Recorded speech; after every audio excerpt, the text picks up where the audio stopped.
Matt Zenitz, John Talty with you a couple days in advance of Alabama facing Georgia at Sanford Stadium, a big matchup that will go a long way in terms of dictating just how these teams finish the season and just the national championship picture as a whole. And today we will discuss the players on Georgia, not named Nick Chubb, that could be most problematic, that could cause the biggest problems for Alabama. And for me, I'll go defense. Alabama, obviously, during the early part of this season, has had some problems along the offensive line, both in terms of consistently opening holes in the running game, playing with the level of physicality that Nick Saban wants on a consistent basis, and also in pass protection. So, I mean, you've seen that even against some inferior teams like Middle Tennessee and even some last week against Louisiana Monroe. And now they face a Georgia defense that has my two players, a combination of two players I'm going to reference, Jordan Jenkins and Leonard Floyd, that are two of the top pass rushers in the SEC. Combined, I think have 13 quarterback hurries during the early part of this year through 4 games,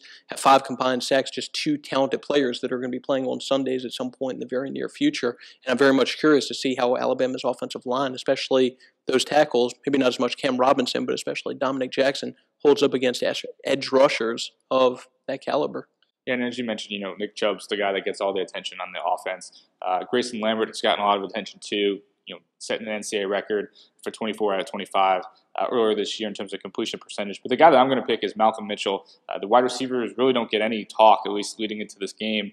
He's had a pretty strong year already, 20 catches, 306 yards, 3 touchdowns. He's kind of a good threat for them. And in this game in which I think you kind of have strength against strength, I think that both running games could be neutralized in some way. I think it comes down to the QBs and then kind of what they can do moving the ball downfield. I think Mitchell, if Georgia's to win, is going to play a big role in that and just what he can do against an Alabama secondary that has had some issues at times this year.